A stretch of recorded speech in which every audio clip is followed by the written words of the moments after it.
Jamila's wrists trembled so violently that the silver tray slipped from her hands just as her aunt shoved her toward the towering black gates. "Move!" Mariam hissed. "Either you go inside, or your uncle goes to prison tonight." Rain poured down her face as the gates opened. Beyond them stood the mansion of Zuberi Adebayo. The cold billionaire whispered about in every corner of Lagos. The man people said could buy anything, destroy anyone. Jamila barely had time to cry out before Tunda grabbed her arm and forced her forward. "She's yours now," he told the waiting guards. "Debt paid in full." Then the front doors opened, and the feared CEO stepped into the light, stared at Jamila's tear-streaked face, and looked at her as if he had spent 10 years waiting for this exact moment.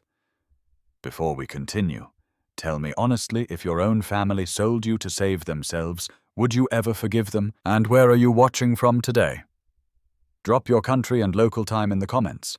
If you enjoy emotional stories filled with shocking twists, justice and powerful healing, subscribe and stay with me for the next part." Jamila did not remember walking through the mansion. Later, when she tried to piece the night back together, all she could recall was rainwater dripping from the hem of her faded dress, and the sound of her own heartbeat thundering inside her ears. The marble floor beneath her bare feet shone like a mirror. Tall glass walls reflected chandeliers so bright they made her feel even smaller, dirtier, more out of place. Every servant who saw her lowered their eyes at once. No one laughed. No one whispered.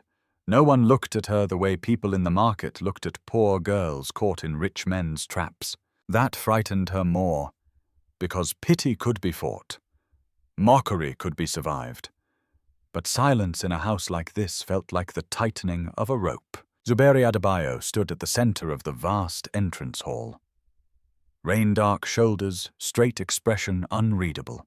He was taller up close than Jamila had imagined, broader too, with the stillness of a man who never needed to raise his voice, because everyone obeyed before he spoke. Stories about him had traveled far beyond Lagos. He was ruthless in business, merciless to enemies, cold enough to watch whole companies collapse without blinking. Jamila had expected hunger in his eyes, triumph, possession. Instead, he looked at her once, only once, then turned to the guards. "Get those two off my property." His voice was low, calm, terrifying. Tunda straightened at once. "Sir, the arrangement was clear. We brought the girl." "The debt I know what you brought," Zuberi said. He did not raise his voice. He did not need to. Tunda's mouth snapped shut. Mariam tried next, forcing a smile that looked grotesque under the golden light. "She is young, obedient, and healthy. You won't have any trouble from her. Jamila knows how to be grateful." Jamila's stomach turned. Zuberi looked at Mariam then, and for the first time, something dangerous flickered in his eyes. "If either of you says another word about her in my house," he said quietly, "you will leave here without the protection you came expecting." The entrance hall went dead still. Jamila stared. So did Tunda, because that sentence made no sense. Protection. What protection? Before she could think further, 2 security men stepped forward. They did not touch Tunda and Mariam roughly, but neither did they give them any choice. Her aunt spun toward Jamila in panic, then fury. "Do not embarrass us," Mariam snapped. "Do what you are told for once in your life." Jamila's nails dug into her palms. "For once in your life," as if years of scrubbing floors, selling fruit in the heat, mending old clothes by candlelight, and swallowing every insult had been rebellion, as if being sold like livestock tonight was her failure. Tunda tried one last time. "Sir, our understanding." "Our understanding," Zuberi said, "ended the moment you used a human life as collateral." Then he turned away from them. That was all. No shouting, no struggle. Just a dismissal so complete it made Jamila's uncle look smaller than she had ever seen him. When the doors closed behind them, Jamila swayed where she stood. For one mad second, she thought she might collapse. A middle-aged woman in elegant but simple clothing approached her slowly. Her face was lined with age, but her eyes were kind and sharp at the same time. "Come with me, child," she said softly. Jamila recoiled before she could stop herself. The woman did not seem offended. "My name is Mama Kemi. You are safe for tonight." Safe? The word was so foreign it almost hurt. Jamila looked at Zuberi, expecting him to correct the woman, to reveal the trap hidden beneath all this impossible restraint. But he only stood there, one hand in his pocket, watching Jamila with that same unbearable intensity. "Take her to the East Guest Suite," he said. A servant behind Mama Kemi inhaled sharply. It was small, but Jamila noticed. So did Zuberi. His gaze flicked briefly toward the servant, and the man immediately lowered his head. "Yes, sir." Jamila followed Mama Kemi through hallways too beautiful to be real. There were polished wooden panels, tall arrangements of fresh flowers, oil paintings in carved gold frames, and the faint scent of sandalwood in the air. Everything looked expensive enough to feed her neighborhood for years. Yet the deeper they walked into the mansion, the stranger her fear became. No locked doors, no grabbing hands, no ugly smirks. When they entered the room prepared for her, Jamila stopped breathing. It was larger than the house she had grown up in. Cream-colored curtains floated near floor-to-ceiling windows. A thick woven rug softened every step. A carved bed stood near the far wall, dressed in linen so white it seemed impossible that human hands had touched it. On a nearby table sat a tray of hot tea, fresh breadfruit, and a bowl of soup giving off steam. Jamila looked over her shoulder as though someone were about to laugh and say it had all been a mistake. Mama Kemi motioned to the tray. "Eat first." Jamila did not move. Why, she asked. It came out hoarse, smaller than she intended. Mama Kemi's expression gentled, but her answer was careful. "Because you have not eaten properly today. That is not what I meant." The older woman was silent for a moment. Then she said, "No." "I suppose it is not." Jamila wrapped her arms around herself. Her wet dress clung to her skin. Her body was shaking now that the first shock had passed. "Why am I here? What does he want? Why is everyone acting like—" She swallowed. "Like I matter." Mama Kemi looked at her for a long moment as if measuring how much truth could be safely given. "What I can tell you tonight," she said, "is this: no one in this house is permitted to touch you, insult you, or force you into anything." Jamila laughed then, a short, broken sound. "He bought me." Mama Kemi's face changed not with anger at Jamila, but with quiet pain. "That is what your family believes they sold." The words landed like a stone in deep water. Before Jamila could ask more, a knock came at the door. A young female doctor entered with a medical bag, followed by a maid carrying folded clothes, soft cotton sleepwear slippers, and a robe. Jamila stiffened immediately. "I'm not sick." "No," Mama Kemi said. "But you are exhausted, bruised, and drenched in rain. The doctor is here to help." Jamila backed away. "I don't want—" "The examination is optional," said a male voice from the doorway. She turned so quickly her shoulder struck the wardrobe. Zuberi stood there. He had changed out of his rain-soaked jacket, but not the hardness in his face. Even in a dark shirt with the sleeves rolled to his forearms, he looked more dangerous indoors than outside. He did not step fully into the room. He stayed near the door, as if careful not to crowd her. "The doctor will only check you if you agree," he said. "If you refuse, she leaves." Jamila stared at him. No rich man she had ever heard of asked a poor girl for permission. "What kind of game is this?" she whispered. Nothing moved in his face, but his eyes darkened. "No game. Then why am I here?" For a second something unreadable passed over him. Pain, perhaps, or memory. It disappeared too fast to name. Because you were in danger, he said. Jamila almost laughed again. Danger. As though being handed to a billionaire by her own relatives was not itself danger. My uncle said I was payment. His jaw tightened. Your uncle says many things. And you paid him? Yes. The honesty of it hit harder than any lie would have. Jamila's throat burned.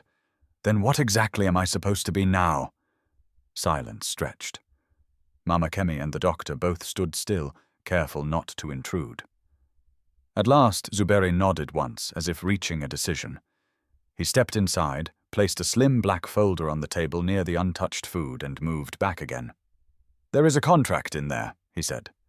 Jamila stared at the folder as though it might bite. I am not signing anything. You do not have to sign tonight. I said, you should still read it. His voice remained calm, but there was something beneath it now, something that felt less like command and more like urgency, held on a leash. Jamila looked from him to the folder and back. What is it, a temporary agreement? For what? His gaze held hers. For your protection, he said, and for a public arrangement that will keep certain people from trying to use you again. The room seemed to tilt slightly. Public arrangement, not servant, not mistress, not prisoner. Something colder, stranger. Jamila took a hesitant step toward the table and opened the folder with trembling fingers. The first page carried clean typed lines and Zuberi's signature already written at the bottom. She skimmed until one phrase made her freeze. Temporary fiancé arrangement. Her head snapped up. This is insanity. The corner of Zuberi's mouth moved, not a smile, not even close, but the shadow of bitter understanding. That he said is the first honest thing anyone has said tonight. Jamila looked back at the page, pulse hammering. Below the title were terms so shocking she had to read them twice. She would live in the house under full protection. No physical claim would ever be made over her. She could leave after a defined period. Her education, legal representation, and personal security would be guaranteed. Any contact from Tunde or Mariam would go through Zuberi's lawyers. And if anyone attempted to coerce, threaten, or remove her, the agreement would trigger immediate legal action. Jamila's fingers tightened around the paper. This was not the contract of a man buying a woman.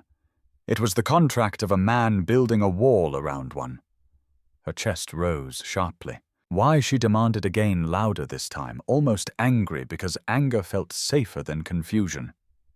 Why would you do any of this for me? The question hung in the warm room. For the first time since she had seen him. Truly seen him, Zuberi looked shaken, not outwardly, not enough for anyone else to call it that, but enough for Jamila to catch the fracture. His answer came slowly. Because this time he said, I got to you before they destroyed everything. Jamila's breath caught. This time, before, everything. The words made no sense. And yet somewhere deep inside her, in a place memory had not fully died. Something stirred. Not recognition exactly, but the first faint tremor of it. Jamila did not sleep that night. She lay stiff beneath sheets softer than anything she had ever touched, staring at the ceiling while the words of Zuberi's contract repeated in her head over and over until they no longer sounded real. Temporary fiancé arrangement. No physical claim. Protected residence. Legal security. No matter how many times she reread the pages, it still felt less like the plan of a cruel man buying a woman and more like the desperate strategy of someone trying to shield her from something unseen. That thought unsettled her more than fear itself. Because cruelty, she understood. Cruelty had rules. Cruelty had patterns. But kindness from powerful men always came with hidden teeth. She had learned that lesson young. When dawn finally bled pale gold through the curtains, Jamila rose from bed exhausted and wary, determined not to let the luxury around her weaken her mind. She bathed, dressed in the plainest clothing the maids had left for her, a cream blouse and long dark skirt, and forced herself downstairs. The mansion was already alive. Servants moved silently through polished halls. Phones rang softly in distant offices. Somewhere nearby, men's voices discussed stocks, contracts, and overseas shipments in clipped, urgent tones. The entire house moved like a machine built around one person's gravity. Zuberi's. Mama Kemi met her near the staircase with a warm nod. "Good morning, child. You should eat." Jamila hesitated. "Where is he?" "In the study. Working. At this hour." Mama Kemi smiled faintly. "He has been working since 4. Jamila frowned. "Who wakes willingly at 4? Mama Kemi chuckled under her breath. "A man with too much responsibility and too many enemies." Jamila followed her into the breakfast room, but she barely touched the food. Her mind stayed fixed on the words Zuberi had said before leaving her room. "This time I got to you before they destroyed everything." What did that mean? Had he mistaken her for someone else? Was he mad? Or no? She refused to let her imagination run wild. There had to be an explanation. After breakfast, curiosity overpowered fear. She wandered the house cautiously, memorizing corridors, noting exits, refusing to feel trapped. No guards followed her. No doors were locked. Every servant treated her respectfully, though many glanced at her with quiet curiosity, as if they knew something she did not. When she reached the west wing, she heard voices through an open office door. A male voice, tense, frustrated. "Sir, the board is furious. They expected you to announce an engagement to Nafisa Bello by next month." Zuberi answered coolly. "Then they should prepare for disappointment. That woman is politically connected, wealthy, respected. I did not build an empire to be told whom to marry." Jamila froze near the doorway. Another voice joined in, lighter, smoother. Olu, the assistant she had briefly seen last night. "With respect, sir, the timing of bringing her into the house raises questions." A silence. Then Zuberi's voice, colder than steel. "Choose your next words carefully." Jamila stepped back before she was noticed, a heart pounding. So it was true. People expected him to marry someone else. Then why pretend with her? Why risk scandal for a poor nobody? Her thoughts churned until she reached the garden outside, where cool morning air helped clear her head. The grounds were massive stone walkways, trimmed hedges, fountains, flowering trees. It looked less like a home and more like the private estate of royalty. And then she saw him. Zuberi stood near the far gazebo jacket, off-sleeves rolled-up phone pressed to one ear, while 3 men in suits stood nearby taking frantic notes. Even from across the garden, his presence commanded the space. He spoke calmly, but each sentence sent the men scrambling faster. She should have walked away. Instead, she watched. He ended the call, handed off the phone, and dismissed the others with one glance. Then his eyes lifted and met hers instantly. Jamila stiffened. He started walking toward her. Her pulse quickened. Every instinct screamed to flee, but her pride kept her rooted in place. "You're awake early," he said when he reached her. "You said I could move freely." "You can." "Then I am testing whether that was a lie." A flicker of amusement passed through his face so fast she nearly missed it. "You will find I dislike lying." Jamila folded her arms. "Yet you still haven't answered the truth." He said nothing. She stepped closer. "Why me?" His expression tightened. "Jamila, no. Stop avoiding it." Her voice sharpened. "Why bring me here? Why protect me? Why pretend I matter when you could have chosen any polished, rich woman in this city?" For 1 second, something raw flashed behind his eyes. Pain. Then it vanished. He looked away first. "You matter more than you understand." Her breath caught. The words hit too deeply, too sincerely. She forced herself to scoff. "That makes no sense." "It will. When you're ready." Anger flared hot in her chest. "Do not talk to me in riddles, I am trying," he snapped suddenly. The force in his voice shocked them both. He inhaled sharply, visibly restraining himself, then lowered his tone again. "I am trying," he repeated quieter now, "to do this correctly." Jamila stared. That was not the voice of a predator. That was the voice of a man terrified of making a mistake. Before she could respond, a maid rushed toward them nervously. "So your meeting with the South African investors begins in 10 minutes. Zuberi nodded once. Then to Jamila, softer. "We will speak later." And he walked away. Jamila stood frozen in the garden long after he disappeared. That evening she sat alone in the upstairs library, trying to understand the strange storm inside her chest. Nothing about Zuberi matched the monster she had expected, and that frightened her more every day. She wandered through the towering shelves absent-mindedly until something caught her eye on a nearby desk. A framed photograph. Old, slightly faded. Jamila frowned and picked it up. It showed a teenage boy, thin, bruised clothes, torn face, younger, but unmistakably Zuberi. Her eyes widened. He looked nothing like the billionaire king he was now. He looked poor, broken, and beside him her breath stopped. A blurry little girl stood next to him beneath a red-flowered tree. The photo quality was poor, her face partially turned away. But the dress, Jamila's hand flew to her mouth. That dress. She knew that dress. A yellow cotton dress with one ripped sleeve her mother had sewn twice before it was ruined forever. Her knees nearly buckled. "No," she stared harder, heart hammering violently. "It couldn't be. Could it? The girl in the picture looked like her. A sound behind her made her whirl around. Zuberi stood in the doorway. His eyes dropped immediately to the photo in her hand. His entire body went still. The silence between them thickened instantly. Jamila's voice came out trembling. "Who is this?" He did not answer. She stepped forward, shaking now. "Answer me." Still nothing. Her voice cracked. "Why do you have a picture of me?" His jaw clenched so tightly she thought it might break. Finally, slowly, he crossed the room. When he stopped in front of her, his voice was lower than she had ever heard it. "Because," he said, "I have never stopped looking for you." The world tilted. Jamila's blood ran cold. "What?" He stared at her with an intensity so deep it stole her breath.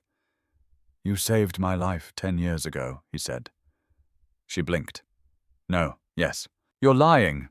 I wish I were." She stumbled backward, nearly dropping the frame. No, I would remember that." "You were young. You had suffered trauma not long after. Memory fades when pain buries it." Jamila's breathing quickened. "Stop. You fed me when I had nothing." He continued, voice rougher now, emotion breaking through the calm for the first time. "You bandaged my hands after I was beaten. You gave me water when no one else would come near me. And before you left..." His voice caught. "You told me no one should live as if their future can be bought." Jamila's whole body froze. Something cracked open in her mind. A flash, red flowers above her. A bleeding boy under a tree, her small hands wrapping cloth around trembling fingers. Her own childish voice saying, "Then grow strong enough that nobody can ever sell your life again." Her hand flew to her head. Oh my God! Tears blurred her vision instantly. The memory hit like lightning, brief, fractured, but real. Zuberi stepped forward instinctively. "Jamila." She stumbled back again, terrified. Not of him. Of the truth. "You," she whispered, crying now. "It was you." He nodded slowly, eyes glistening. "Yes." Her chest rose sharply. "You remembered me all this time. Yes, for 10 years." His voice broke. "Yes." Tears streamed down her face. She stared at the man before her, the feared CEO, the cold billionaire. the powerful figure everyone obeyed without question.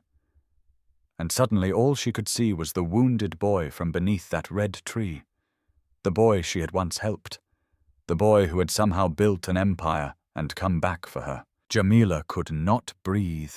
The library walls seemed to close in around her as she stared at Zuberi, the framed photograph trembling in her hands so violently she nearly dropped it.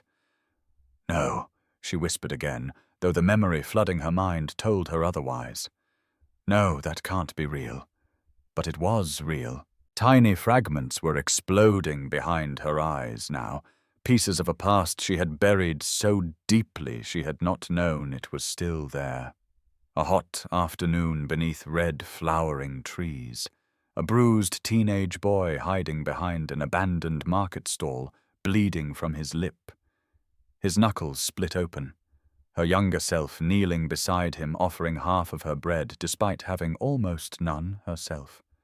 Her mother calling her name in the distance, and the boy's eyes. Even then they had been the same eyes. Dark, sharp, watching her as if she were something impossible. Jamila staggered backward until her legs hit the edge of the desk. Why didn't I remember? Because what happened after destroyed more than your childhood, Zuberi said quietly. She looked up sharply. What happened after? He hesitated.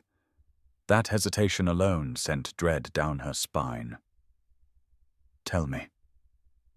His jaw flexed. The week after I last saw you, your parents died. Jamila froze. Pain punched the air from her lungs. Even after all these years, hearing the words still hurt. Her mother and father had died when she was barely 4. A car crash, they had told her, a terrible accident during a storm. Everyone in her family said the grief and shock afterward left her withdrawn, forgetful, changed. She had always assumed the missing memories were swallowed by trauma. Now she looked at him trembling. You knew I found out later. Her voice sharpened.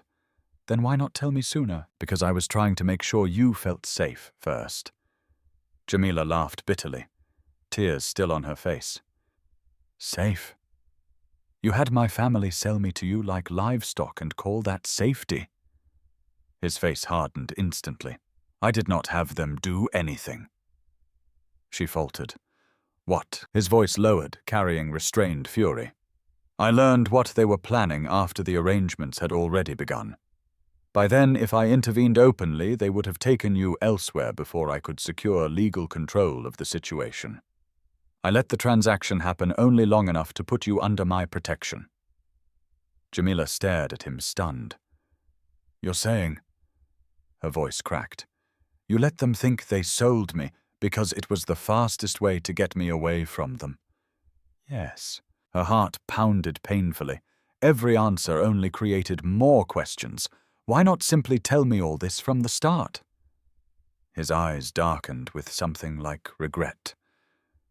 Because I knew you would not trust a man like me walking into your life, claiming destiny and history after 10 years of silence. Jamila opened her mouth, then shut it again. Because he was right. She would have run. She would have assumed madness or manipulation. He stepped closer, though, carefully giving her space. Jamila, I know what this looks like. I know I handled this poorly, but every decision I made was to keep you alive. Alive from what she snapped. He stared at her, then said the words that turned the blood in her veins to ice. From the people who killed your parents. The room went silent. Jamila's ears rang. What did you say? He did not blink. Your parents' deaths were not an accident. Her knees nearly gave out.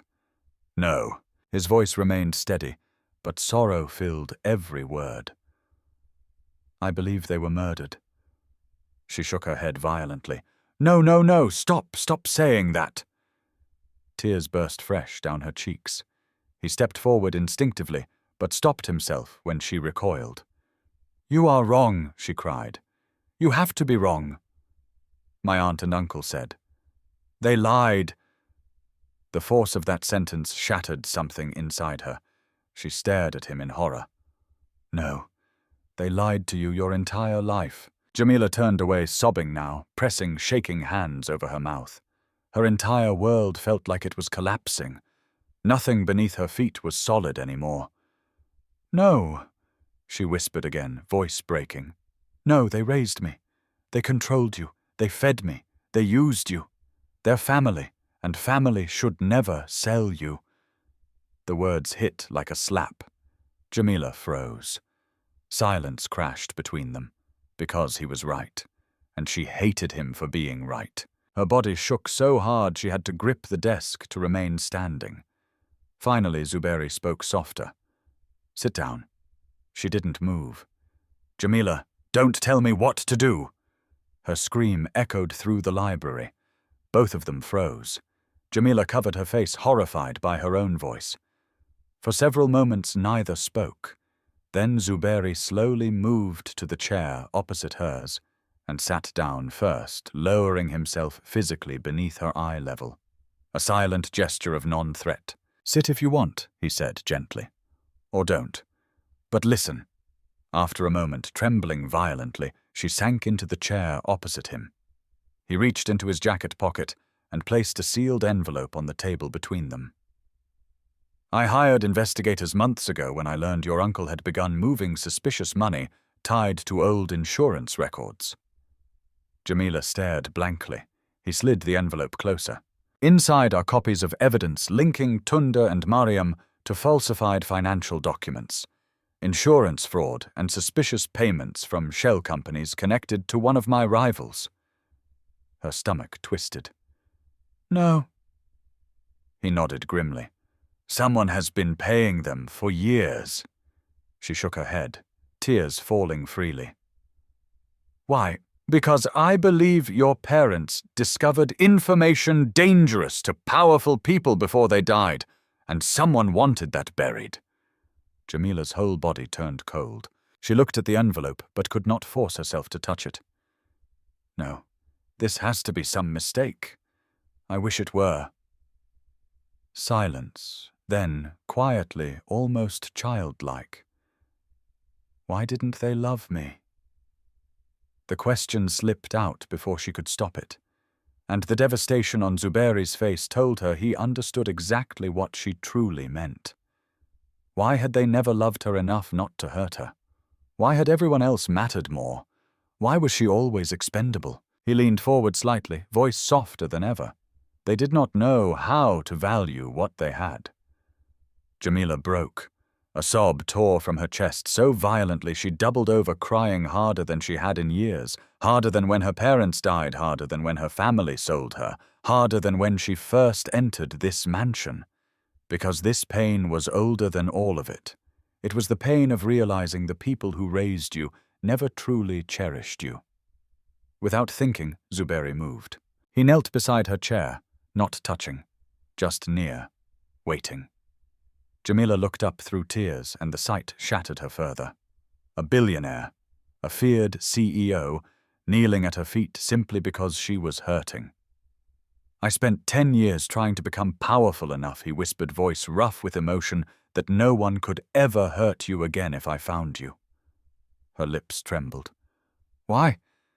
He laughed softly, then a broken, aching sound. "Because you saved me when no one else cared whether I lived or died." His eyes glistened.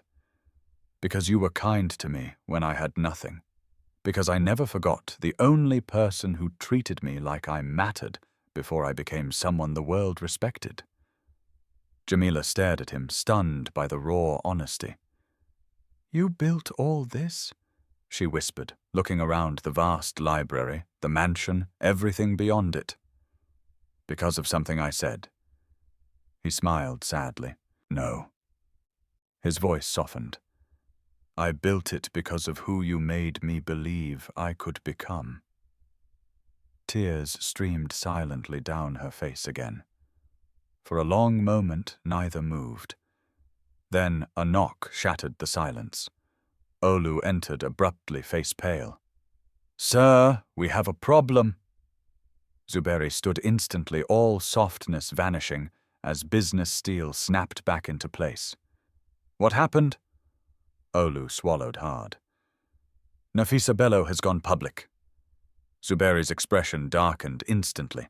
She's told the press you've purchased a poor village girl to be your mistress. Jamila's stomach dropped. What Olu handed over a tablet. On screen were dozens of headlines already exploding across media. Cold billionaire buys poor woman to settle private debt. Zuberi Adebayo's shocking human purchase scandal. Who is the mystery girl inside the CEO's mansion? Jamila's breath caught. Panic surged. No. Zuberi's face turned to stone. They moved faster than expected.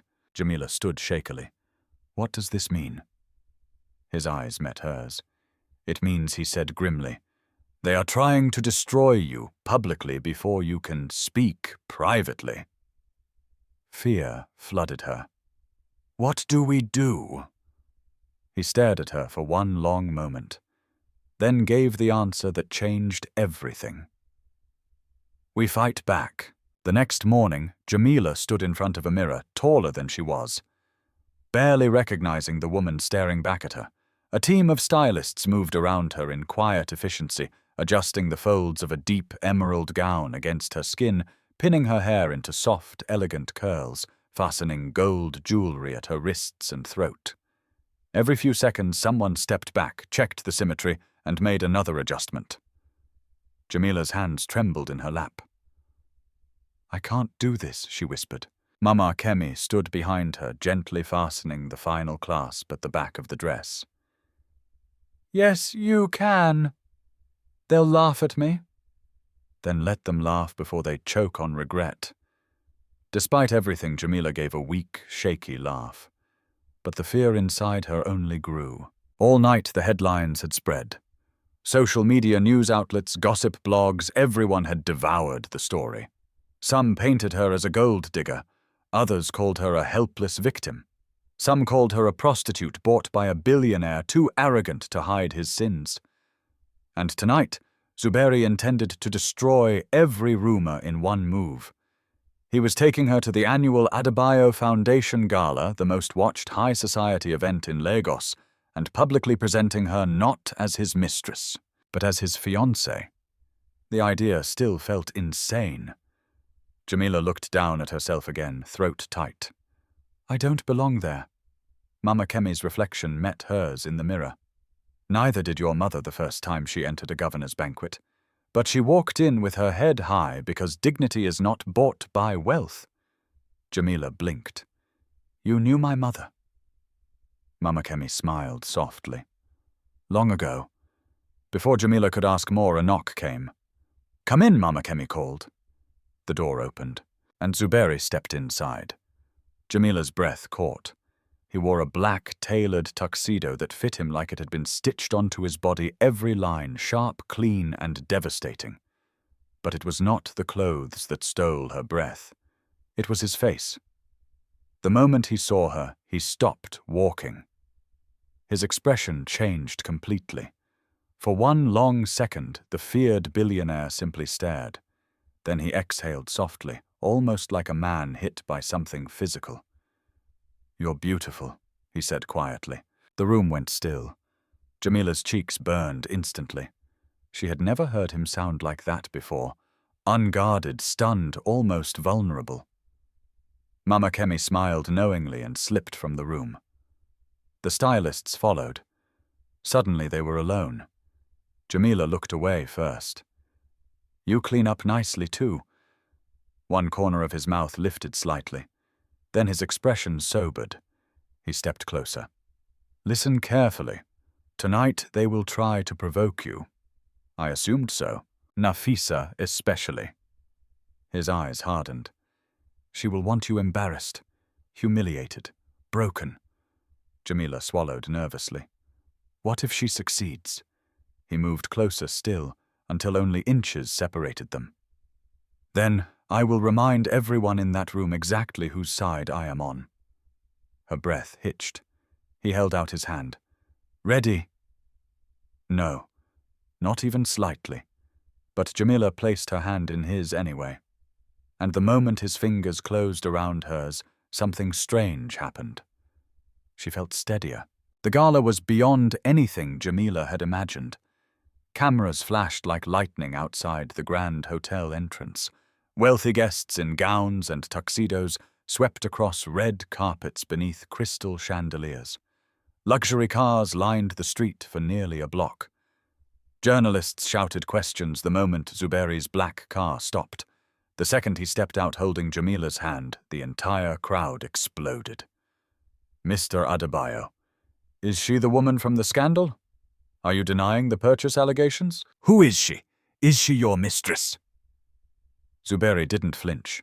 He simply stepped beside Jamila, offered his arm, and guided her forward like royalty. Keep your eyes ahead, he murmured. She obeyed, though her heart nearly beat out of her chest. Inside the ballroom looked like another world. Golden lights, live orchestra walls lined with flowers, hundreds of the most powerful people in Nigeria watching every move. And the moment they entered, silence spread. Jamila felt every eye lock onto her, every whisper, every judgment. Then she saw her, Nafisa Bello, tall, elegant, and stunning in crimson silk, standing near the center of the room like a queen awaiting challengers. Her gaze slid over Jamila from head to toe with open disgust. Well, Nafisa said loudly enough for nearby guests to hear. You certainly polish up better than expected. Jamila froze. Zuberi's expression darkened immediately. Careful, Nafisa. But the woman only smiled wider. Oh, I'm being kind. She sipped champagne. Though I confess I never expected you to replace me with charity work. Gasps spread nearby. Jamila's face burned. Nafisa stepped closer. Tell me, dear, how much does one poor girl cost these days? Or were you discounted because your family was desperate? The room erupted in nervous laughter. Jamila's hands clenched into fists. Every old humiliation rushed back, every insult, every sneer, every time rich people looked at her like dirt. She saw Zuberi step forward, but something inside her snapped first. No, she said. The room stilled. Nafisa blinked. Excuse me. Jamila lifted her chin. No, she repeated louder. You don't get to speak to me that way. Shock rippled through the guests. Nafisa laughed coldly. And who exactly will stop me? Jamila stepped forward. My name is Jamila Okoye, she said, clearly, voice ringing through the ballroom. And yes, my family sold me to settle debt. The room gasped. Zuberi went still beside her. Jamila continued louder now, fueled by every buried wound in her soul. They sold me because greed mattered more to them than blood. Because they thought poverty made me disposable. Because they believed rich people like you would always see poor girls like me as things to own, not people to respect. Silence swallowed the room whole. Nafisa's smile vanished. Jamila's eyes burned with tears, but her voice never shook.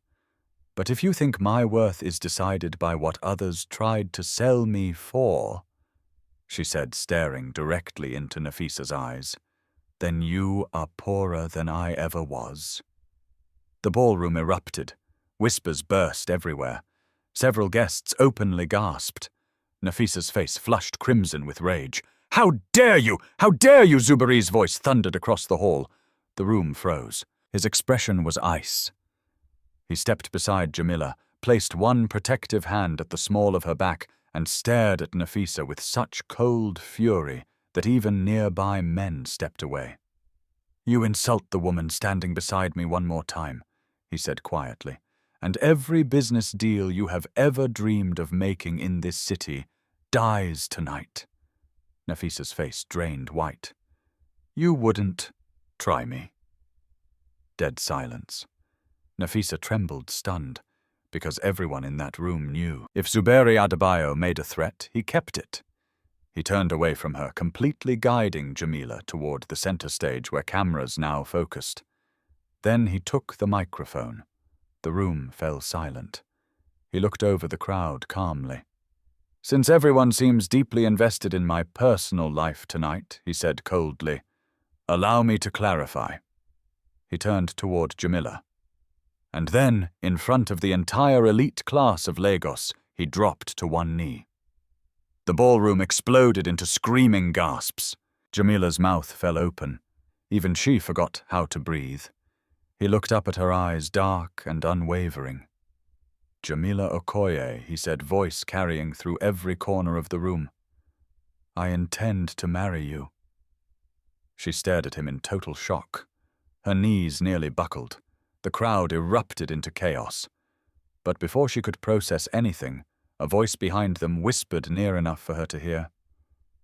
After 10 years, he finally brought her back. Jamila spun.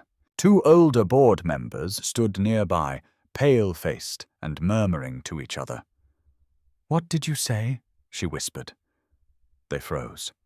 One stammered nervously. Nothing. No, what did you mean? 10 years? They looked horrified. Zuberi's entire body went rigid. Too late. Jamila slowly turned toward him. Her voice trembled. "What do they mean?" 10 years, the entire ballroom went silent again. Zuberi stared at her, and in his eyes she saw it. Panic.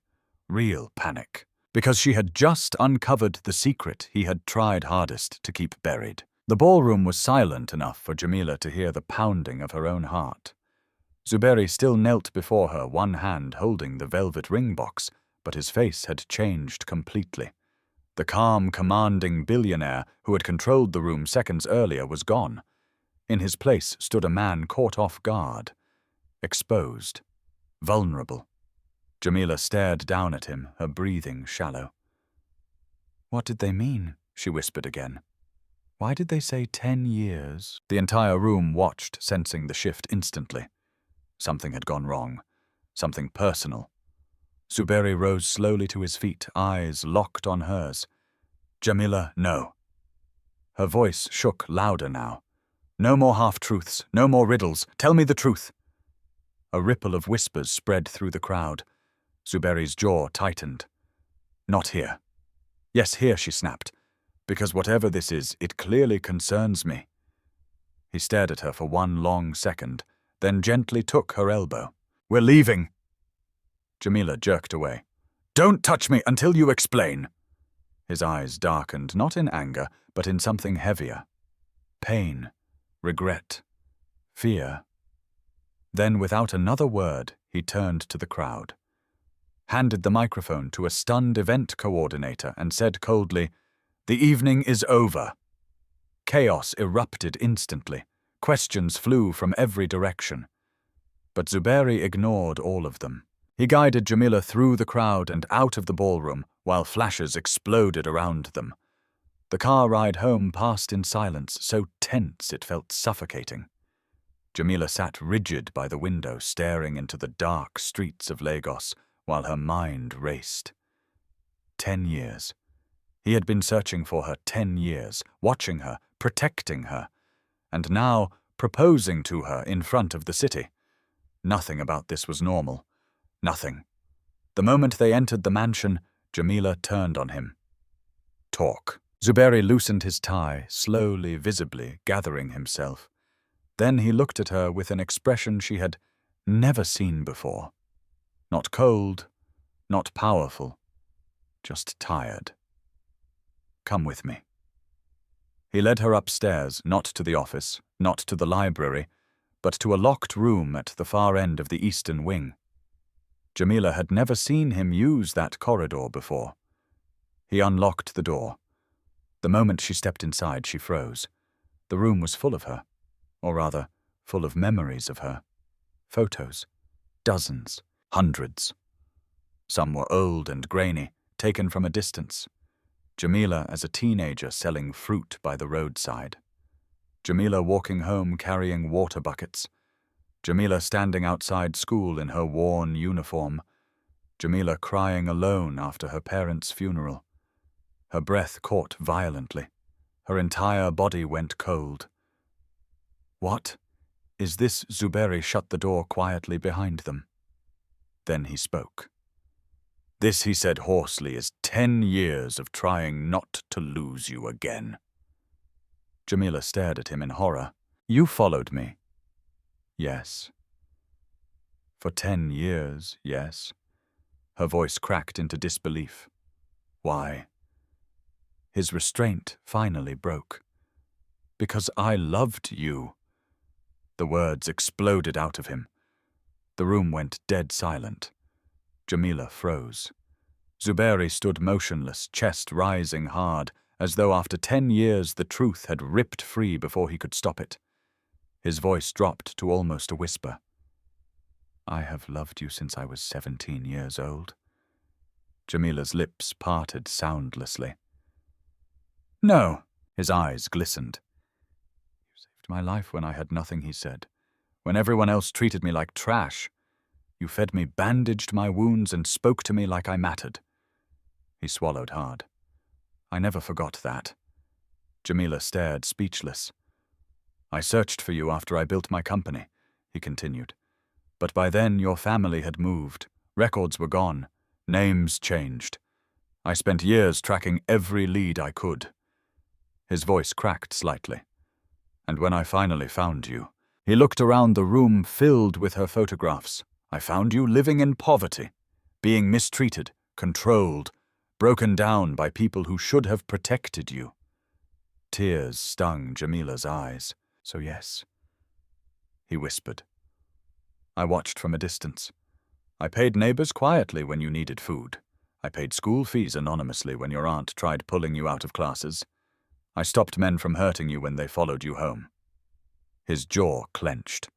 Every time danger came near you, I removed it. Jamila's legs nearly gave out. Her whole life. How much of it had he been there? How many times she whispered. His silence answered her. Tears filled her eyes. You were there all this time. Yes. And you never told me I wanted to. His voice broke again. God, I wanted to. 1,000 times. Then why didn't you? His face darkened with pain.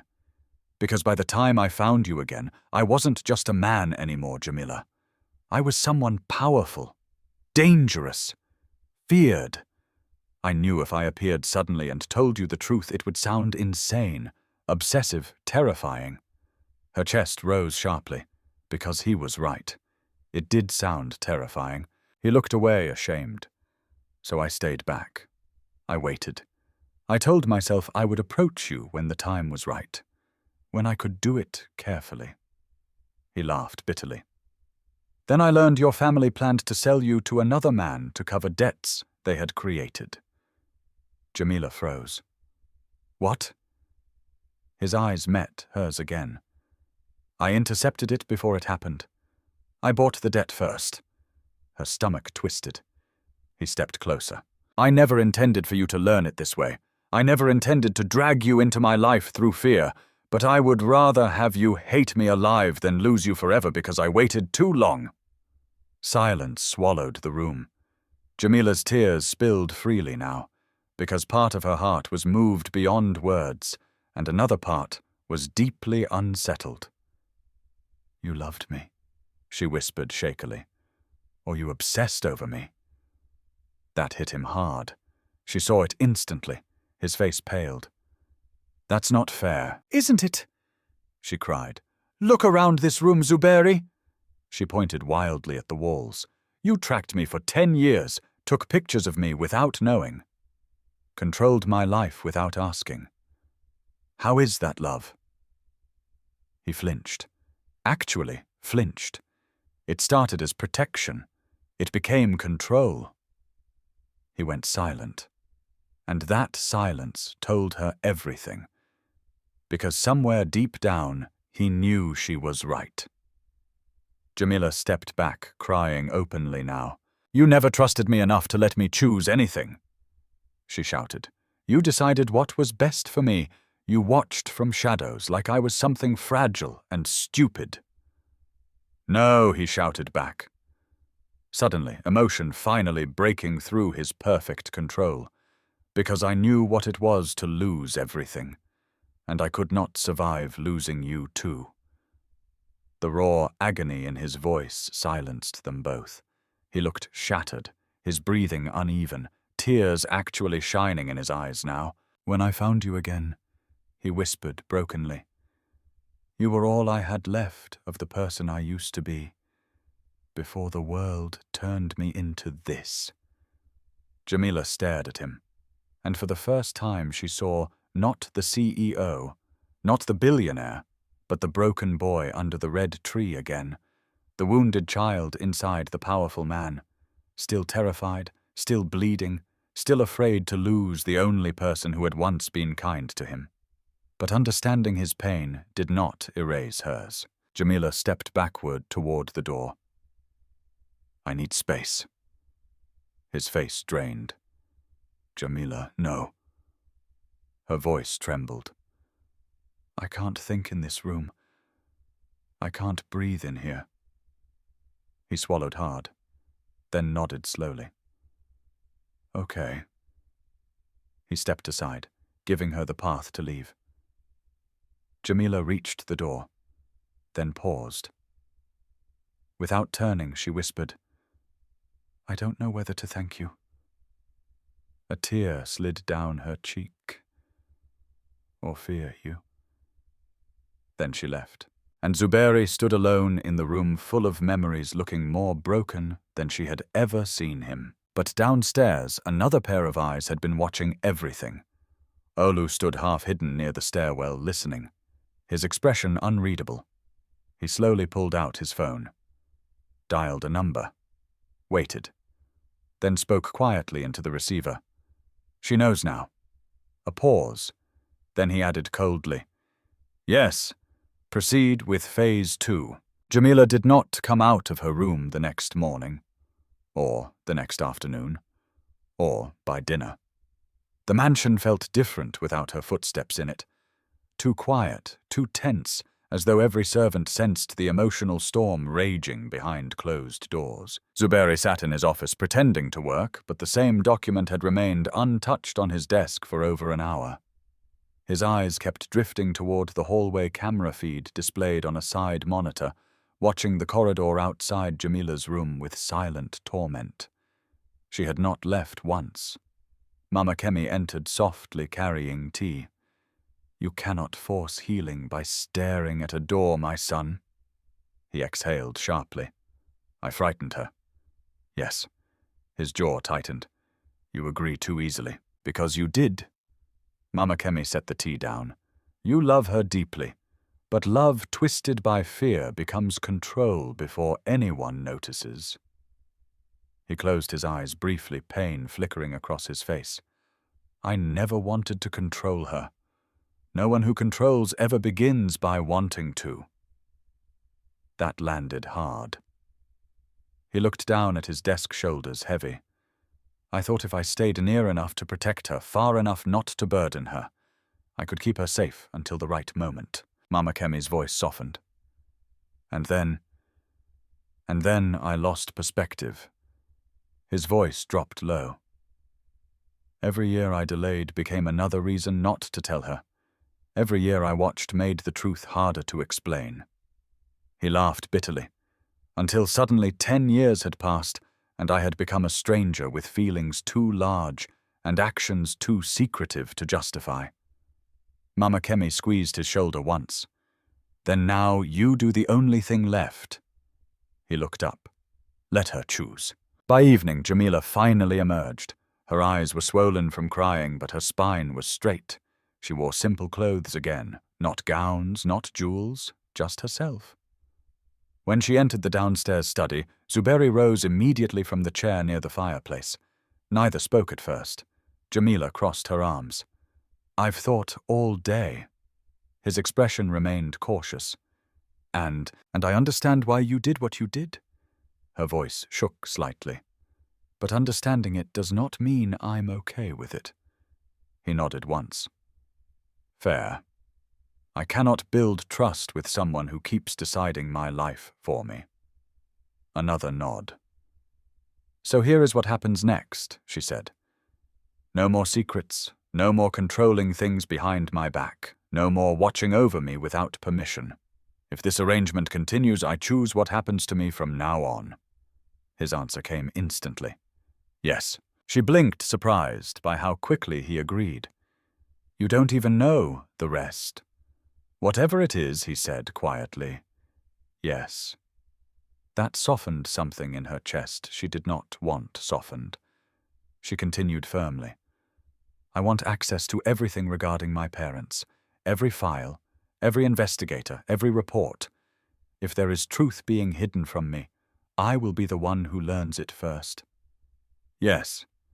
And if I decide to leave this house, his face tightened visibly, you do not stop me.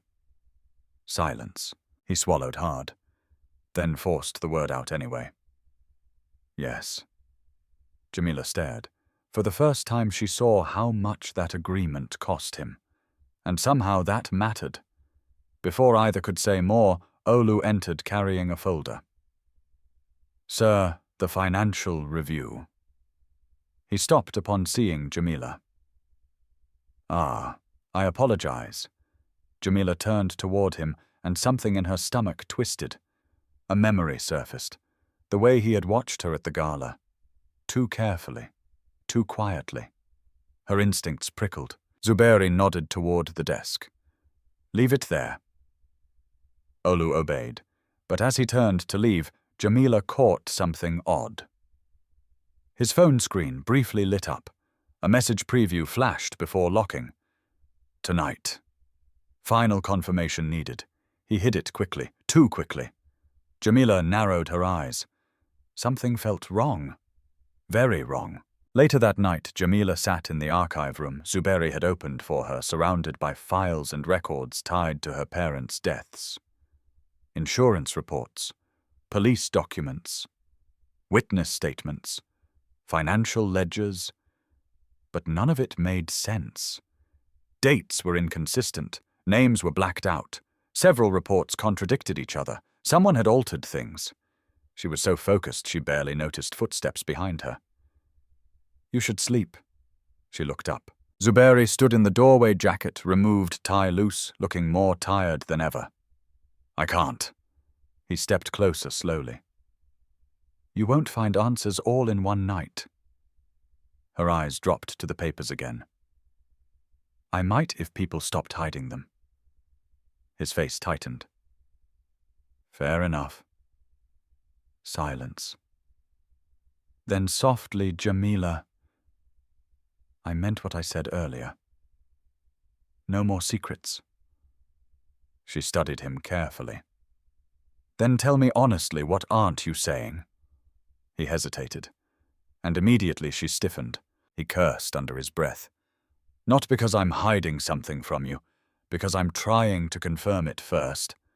Confirm what he moved closer, lowering his voice.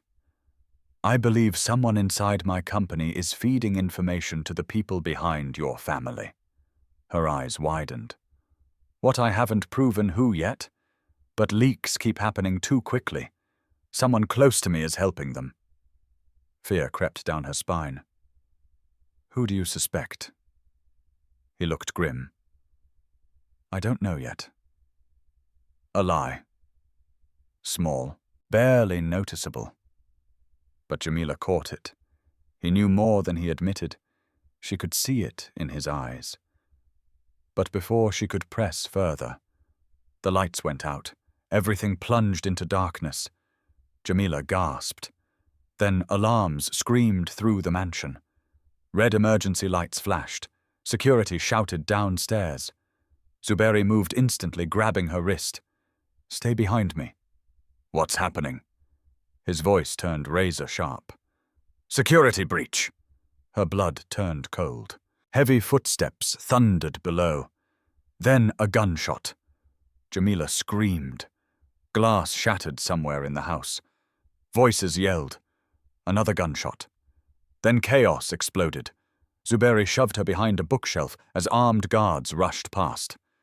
Stay here, no! He grabbed her shoulders. Listen to me. Do not move until I come back. Then he ran. Jamila crouched, trembling, hearing shouting, crashing, screaming downstairs. Her whole body shook violently. Then a hand clamped over her mouth. She screamed, muffled into the palm. A voice hissed in her ear. Quiet girl. Yahya, one of the men she remembered seeing near Chief Bamidele's people during the gala. Her blood froze. He dragged her backward from hiding, gun pressed against her ribs. "No," she cried. "Move." He forced her down the service stairs toward the rear exit. Panic overwhelmed her. "Let me go." He struck her hard across the face.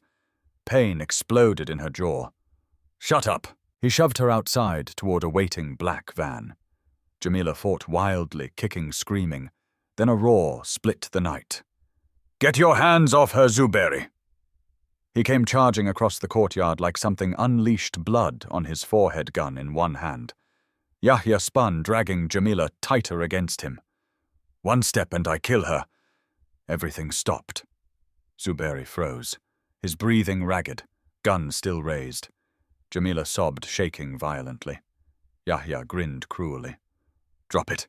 Zuberi's eyes never left Jamila. Slowly, he lowered the gun. Dropped it.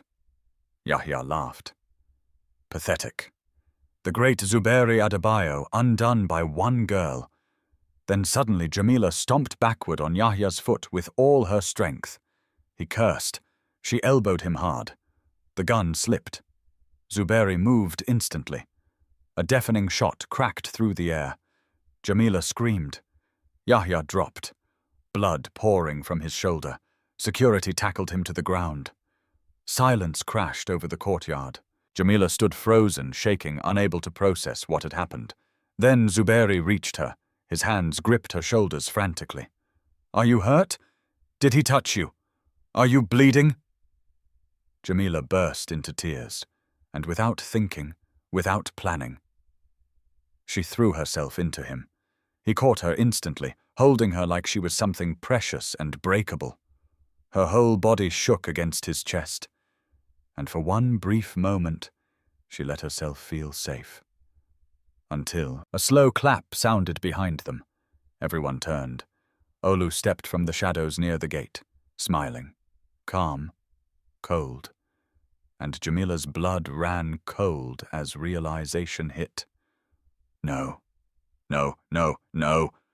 He looked directly at Zuberi, then said with quiet amusement, "You always were too emotional where she's concerned." Zuberi went deathly still. Jamila stared in horror. Olu smiled wider, and in that moment everything shattered, because the traitor had just revealed himself. The courtyard fell into stunned silence. Jamila slowly stepped away from Zuberi's arms, her entire body still trembling, tears wet on her cheeks, but her attention locked completely on the man standing beneath the security lights. Olu. His tailored suit remained immaculate despite the chaos around him. His glasses sat perfectly in place. His expression held none of the panic everyone else wore, only calm, only satisfaction. And that terrified her more than the gun had. Zuberi's voice dropped into something dangerously quiet. "You?" Olu smiled faintly. "Good evening, sir." Security guards surrounded him instantly, weapons raised, but Olu did not move. He simply stood there, hands in his pockets, as though this were all a scheduled meeting instead of betrayal. Jamila stared in disbelief. You helped them." Olu looked at her with almost pity.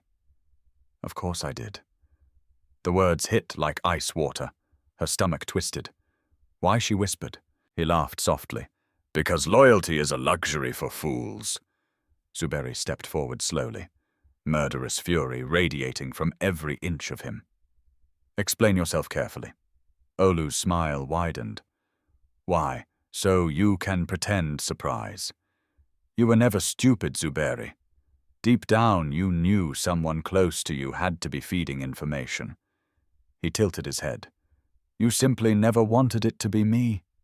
Zuberi's fists clenched so tightly his knuckles turned white. Jamila had never seen him look this angry. Not controlled angry, not business angry. This was something primal. Olu continued casually. "You know what your problem has always been. You built your empire on logic, discipline, and fear. But the second this girl came back into your life, you became emotional, predictable, weak. Before anyone could react, Zuberi lunged. He crossed the distance in seconds and slammed Olu to the ground so violently the sound echoed through the courtyard. Guards rushed forward, but Zuberi pinned him himself, fist at his throat, eyes burning with murder. "You endangered her," he hissed. Olu coughed but smiled anyway. "Because she is your weakness." Zuberi's fist drew back. "Sir!" the guards shouted. Jamila ran forward instinctively. "Stop!" Zuberi froze. His entire body trembled with rage. Slowly, painfully, he stood and stepped back. "Take him inside," he snarled. Guards dragged Olu away, but as he passed Jamila, he smiled at her one last time and whispered, "You still don't know the worst part." Her blood turned cold. 1 hour later, Olu sat tied to a chair in Zuberi's private security office, face bruised, lip bleeding, but somehow still composed. Jamila stood near the wall arms, wrapped tightly around herself. Zuberi paced like a storm given human form. "You will tell me everything," Zuberi said coldly. Olu smirked, or what Zuberi stopped, then leaned down close enough that their noses nearly touched. "Or I forget every law I have ever respected." For the first time, fear flickered in Olu's eyes. Jamila swallowed hard, because she believed him. Olu looked away first, then laughed bitterly. "Fine." He leaned back in the chair. "You want the truth?" "Your precious Jamila's family has been taking money for years." Jamila's breath caught. What Olu turned toward her. "Your uncle and aunt have been paid regularly by Chief Bamidele since shortly after your parents died." Her whole body went cold. "No." "Yes." His voice dripped poison. "They sold information, signed documents, helped bury evidence." He smiled cruelly. "And when the old man decided he wanted leverage over Zuberi, they offered you as bait." Tears filled Jamila's eyes. No, that's not possible." "It is." She stumbled backward. Zuberi moved beside her instantly but did not touch her, not without permission. Olu watched with mocking amusement. "Should I tell her the rest?" Zuberi's face darkened. "Careful." But Jamila looked up sharply. "No, tell me." Olu grinned. "Your parents did not die in an accident." Silence. Everything stopped. Jamila could barely hear. Her own breathing vanished. What they discovered: financial records linking Chief Bamidele to embezzlement, bribery. Illegal offshore accounts enough to destroy him and half the politicians he owned. Olu tilted his head. They were going to expose him. Jamila's knees nearly buckled. "No." So they were silenced. Tears exploded from her eyes instantly. No, and your dear aunt and uncle helped cover it up." Her scream tore through the room. "No." She collapsed to her knees, sobbing. The world shattered around her. Her parents, her sweet, loving parents, had not died by chance. They had been murdered, and the people who raised her afterward, the people she called family, had helped bury it. Zuberi moved instantly, kneeling beside her. "Jamila." She shoved him away, blindly screaming through tears. "No!" Everyone froze. Jamila sobbed so violently she could barely breathe. "No! No!" Her whole body shook. Olu watched coldly, and Zuberi turned toward him with a face so murderous it barely looked human. "Take him away before I kill him." Guards dragged Olu out. Still smiling. That night, Jamila sat alone in her room for hours. No tears left, just emptiness. She stared blankly at the rain hitting the windows. Her whole life had been a lie. Every comfort after her parents died, every story told to her, every fake kindness, all poisoned. A soft knock came. Jamila Zuberi. She didn't answer. The door opened anyway, but slowly. He stepped in carefully, keeping distance. She didn't look at him. For a long moment he said nothing. Then, softly, "I am sorry." She laughed bitterly. You didn't kill them. No. His voice broke slightly. But I am sorry I had to be the one to uncover what was done to you. Fresh tears slipped down her face. I don't know what to do with this pain. He swallowed hard, then sat on the floor several feet away from her bed. Not beside her, not too close, just there, like he had years ago beneath the tree. Then don't do anything tonight, he said quietly. She finally looked at him. He stared at the floor, voice low. When I lost everything, I kept trying to survive tomorrow before I had survived today. Her lips trembled. So what do I do? He met her eyes. You survive tonight. The gentleness in his voice broke her. Fresh sobs escaped. And before she could stop herself, she slid off the bed, crawled across the floor and collapsed against him. He caught her instantly, held her tightly, one hand cradling the back of her head, the other wrapped protectively around her, and Jamila cried into his chest until she had nothing left. For once he did not try to fix her, did not speak, did not control. He simply held her while she broke. The next morning Jamila woke with swollen eyes and a new fire in her chest. Pain still burned, grief still screamed, but beneath it rage had awakened. She entered Zuberi's office before sunrise. He looked up in surprise. She stood tall, eyes hard, voice steady. I want them arrested. His face sharpened instantly. Tunde, Mariam, Chief Bamidele, everyone involved. Her jaw clenched. I want every one of them destroyed. Zuberi stood slowly. There was pride in his eyes, and something deeper, respect. Are you certain? No. She swallowed hard, then said it stronger. But I'm done being afraid. A slow, fierce smile touched his face. Then we begin today. Jamila nodded, then paused. What if they deny everything? His expression turned cold as winter. Then he said quietly, we make them confess. Outside the office, far away, inside a private compound, Chief Bamidele read the message on his phone and smiled darkly. Olu captured. Operation compromised. He stood slowly, turned toward Tunde and Mariam, who sat trembling before him, and said only 5 words. Then eliminate them all tonight. The day began with war. By sunrise, Zuberi's legal team had occupied the west conference wing of the mansion. Lawyers in dark suits moved in and out, carrying binders, laptops, and sealed evidence files. Private investigators arrived. Cybersecurity specialists entered with hard drives. Armed security doubled around the estate. Every hallway buzzed with tension. Jamila stood in the center of it all, wearing a black blouse and trousers. Her hair tied back, her swollen eyes, sharper now, less broken, more focused. She no longer looked like the frightened girl dragged through those gates. She looked like someone forged by pain. Zuberi watched her from across the room with quiet admiration. Not because she was no longer hurting, but because she was hurting and standing anyway. A senior attorney approached with a folder. We've frozen the shell accounts linked to Tunde and Mariam. We also secured warrants to detain them for questioning this afternoon. Jamila's heart hammered. It was real. After years of helplessness, real consequences were coming.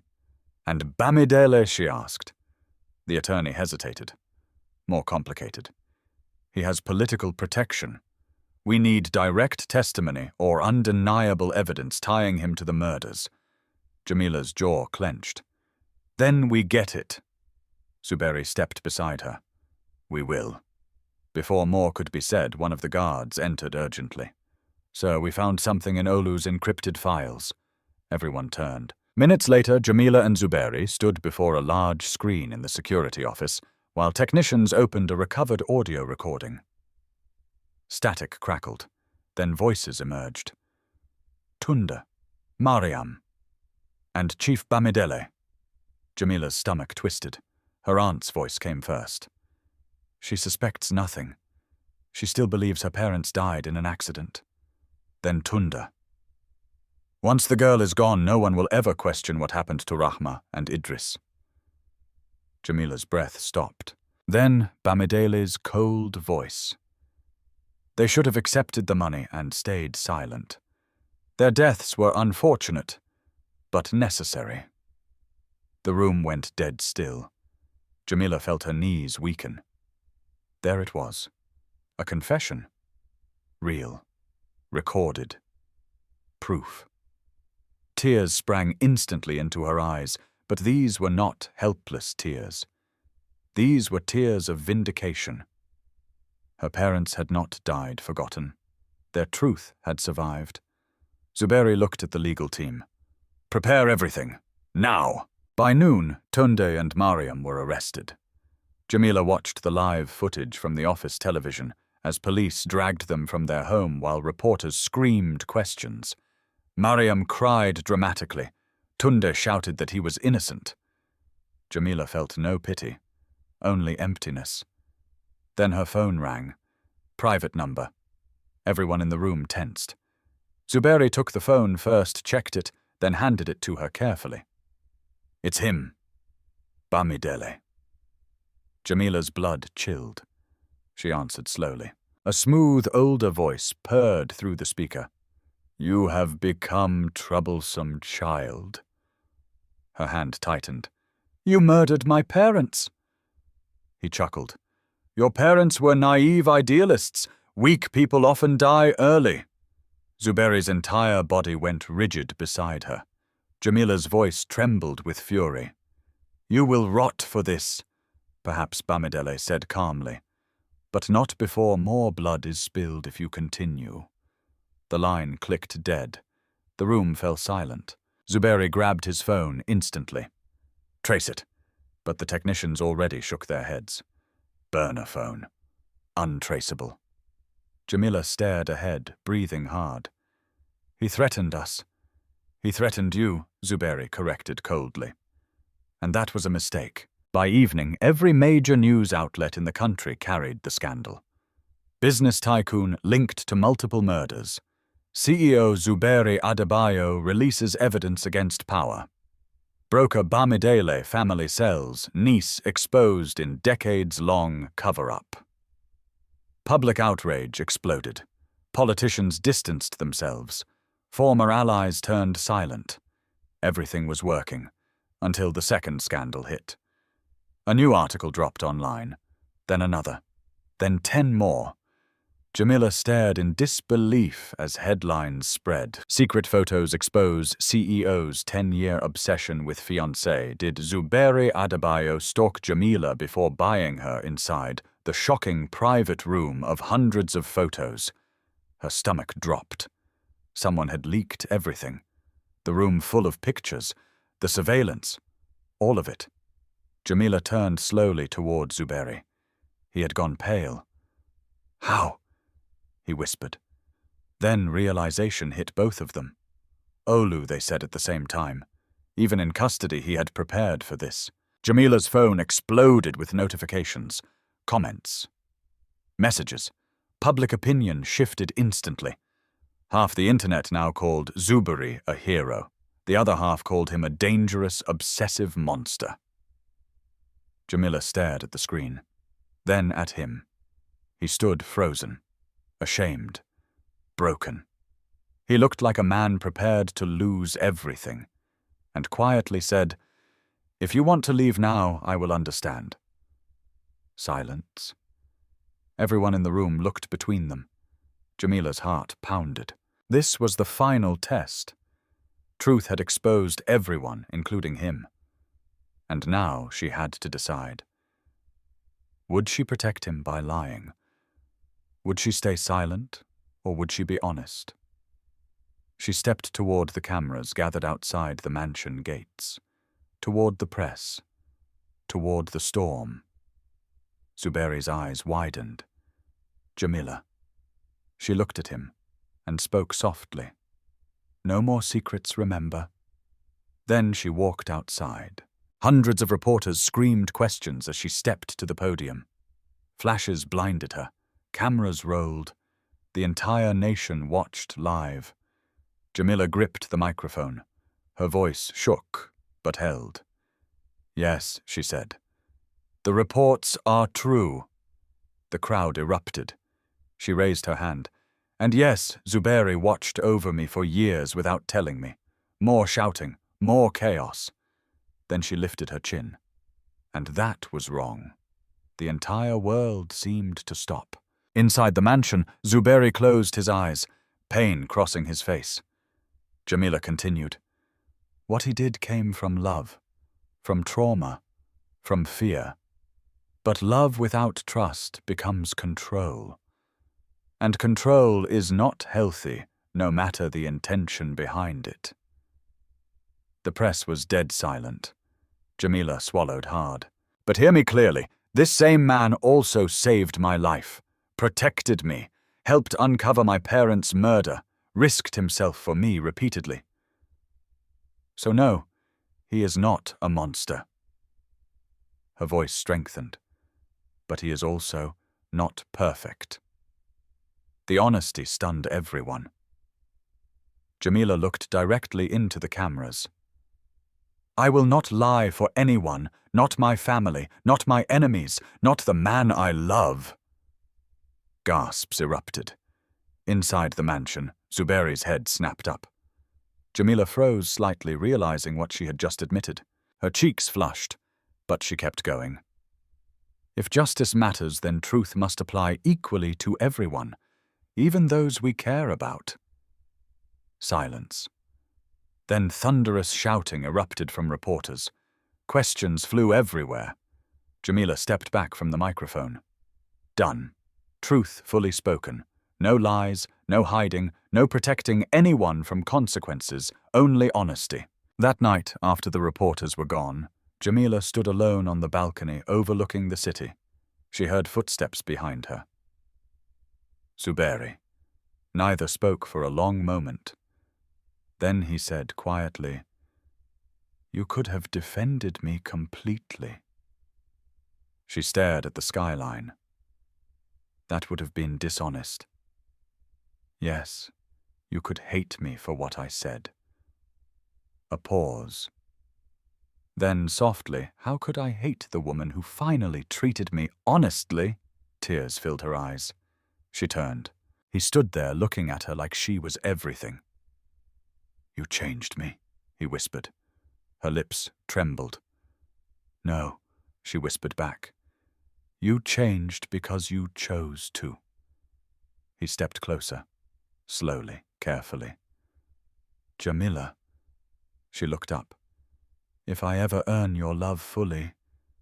His voice broke slightly. "I want it to be because you chose me freely. Not because I protected you. Not because I saved you. Not because of history." He swallowed hard. "Just because you wanted me." Tears slipped down her face, and for the first time she kissed him. Soft, gentle, real. He froze in total shock, then kissed her back like a man terrified she might vanish. When they parted, both breathless, a phone rang. Zuberi checked it. His face instantly changed. What Jamila asked. He looked up grimly. Bamidele fled custody. Her blood turned cold. And he left a message. Zuberi stared at the screen, jaw tight. Then read aloud, "If I fall, I take the girl with me." The kiss had barely faded from Jamila's lips when the world shifted again. The warmth of that moment, fragile, beautiful, hard-won, evaporated instantly beneath the cold weight of Zuberi's words. "If I fall, I take the girl with me." Jamila's blood turned to ice. The balcony suddenly felt smaller, the night air sharper, the city below darker. Zuberi's face hardened into something lethal. He was already moving before the phone lowered from his ear. "Lock down the house," he barked into the receiver. "No one in or out without my authorization. Double perimeter, full armed rotation now." His voice transformed the atmosphere instantly. Guards below began shouting. Footsteps thundered through the halls. Jamila swallowed hard. What does that mean? It means he's desperate. Zuberi grabbed her hand and started pulling her inside. And desperate men do reckless things. She followed quickly, fear flooding her chest. You think he'll come here? No. His jaw tightened. I think he'll try something less obvious. The words barely left his mouth before every light in the mansion died. Darkness swallowed everything. Then glass shattered downstairs. Screams erupted. Gunfire exploded. Jamila screamed. Down, Zuberi roared. He tackled her to the floor just as bullets ripped through the balcony glass behind them. The entire house plunged into chaos. Smoke alarms blared. Red emergency lights flashed violently. Security shouted below. Another gunshot cracked. Then another. Jamila's entire body shook with terror. They're here, she cried. Zuberi yanked her up. Move! He dragged her through the bedroom into the hall toward the panic stairwell. But halfway there, 3 armed men burst through the side corridor. Everything happened at once. Zuberi shoved Jamila behind him. A shot rang out. He fired back instantly. 1 man dropped. Another charged. Jamila screamed. Zuberi fought like something possessed, fast, brutal, merciless. He slammed 1 attacker into the wall hard enough to crack plaster, disarmed another, fired again. But then a 4th man appeared behind. Gun raised. Jamila saw it before Zuberi did. Look out, she shoved him. The shot fired. Pain exploded through her shoulder. Jamila screamed and collapsed. Jamila Zuberi's roar shook the house. He spun and shot the attacker instantly, then dropped to his knees beside her, panic flooding his face. Blood spread across her blouse. No, no, no, no! Stay with me! Stay with me! Her vision blurred. It hurts. His hands shook violently, pressing against the wound. You're okay. You're okay. You're okay. But his voice cracked. He was terrified. More guards stormed in. Sir, the rear breach is secure. Get a medic, now! Zuberi screamed so loudly his voice broke. He scooped Jamila into his arms and ran. Hours later. Hospital lights. Machines beeped softly. Rain battered the windows outside. Jamila woke slowly, groggy and aching. The first thing she saw was Zuberi asleep in a chair beside her bed.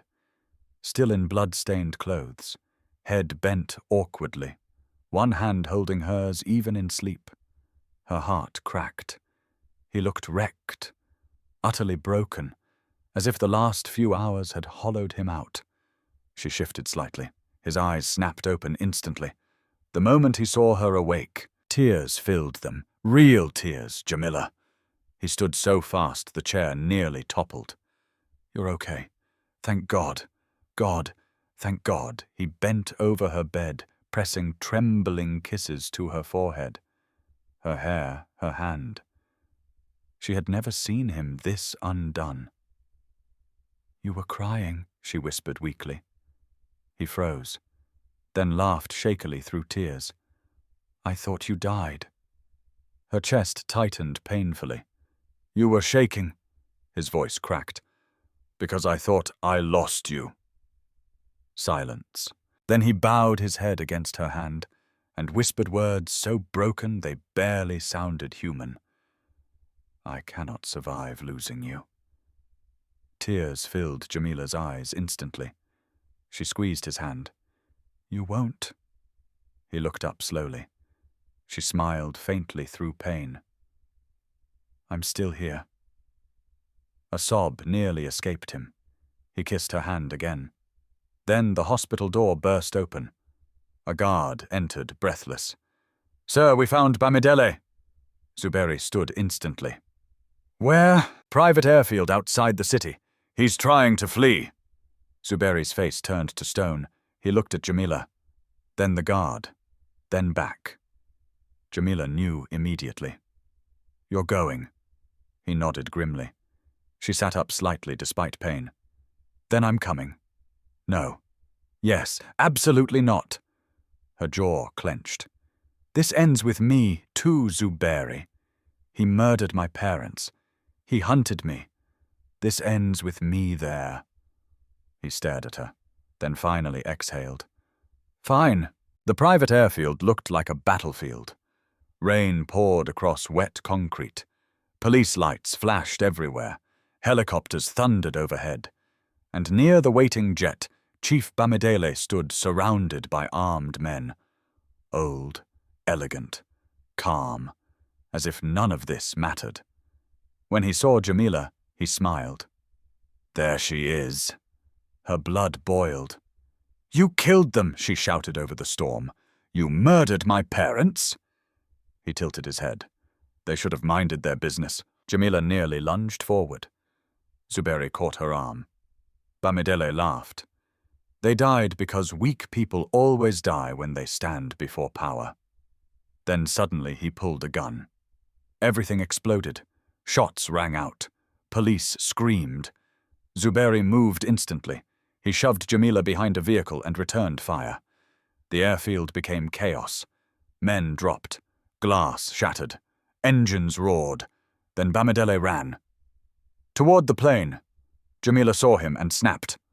No, she broke from cover and sprinted after him. Jamila. She didn't stop.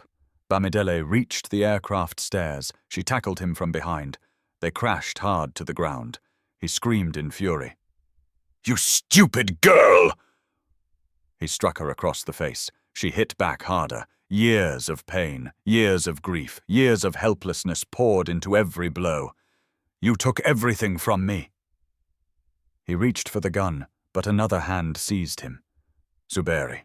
He ripped Bamidele off her and slammed him into the pavement. Police swarmed. Cuffs snapped shut. And for the first time, Chief Bamidele looked afraid. Jamila stood shaking, crying, rain pouring down her face. Bamidele glared up at her. "You think this changes anything?" She stepped closer, voice trembling with fury. "No," she whispered. "It gives them justice." They dragged him away screaming, and Jamila collapsed into sobs. Zuberi caught her, held her tight, and whispered into her wet hair, "It's over." 6 months later. The courtroom was packed. Chief Bamidele Tundamariam and every accomplice were sentenced. Life imprisonment. No escape. No mercy. Justice. And outside, Jamila stood before cameras one last time. But not as victim, not as scandal, not as someone's property. She stood as founder of the Rama and Idris Foundation, a charity supporting women abused, trafficked, or exploited through debt and family coercion. Reporters praised her. Women cried, thanking her. And behind the crowd, Zuberi watched silently. Proud, patient. He never pressured her again, never controlled, never rushed. He simply loved her quietly. Until one evening. Months later, on a quiet beach at sunset, Jamila walked toward him barefoot in the sand. He stood stunned. She smiled softly. "You waited." His voice caught. "Always." Tears filled her eyes. Then she took his hand and whispered, "No contracts, no debts, no fear." Her lips trembled into a smile. "Just me choosing you." His breath broke. He dropped to one knee, pulled out the same ring from months ago. "Jamila Okoye, will you marry me?" She laughed through tears. "Yes." He slid the ring on, rose and kissed her beneath the golden sky as waves crashed behind them. Not as a man who bought her, not as a man who saved her, not as a man who controlled her, but as a man who learned how to love her rightly, and as a woman who was never broken, only waiting to remember her worth. Life lesson: sometimes the deepest wounds in life do not come from strangers. They come from the people who were supposed to protect us, from family who betray us, from love that controls us, from silence that hides truth for too long. But pain does not define your worth. What others do to you does not determine who you are. Jamila's story reminds us that being mistreated, abandoned, or betrayed does not make you weak. It means you survived what many could not. True healing begins when you stop asking why others failed to love you properly and start remembering that their failure was never proof you were unworthy. And love, real love, is not possession. It is not control. It is not protection without trust. Real love gives freedom. Real love respects choice. Real love heals instead of cages. No matter what your past has taken from you, you are not beyond healing. You are not beyond justice. You are not beyond love. The people who hurt you may shape your scars, but they do not get to write your ending. If this story touched your heart, tell me in the comments. Do you believe love can heal even the deepest wounds? And if you enjoy emotional stories filled with justice, healing, and powerful life lessons, don't forget to subscribe so you never miss the next one.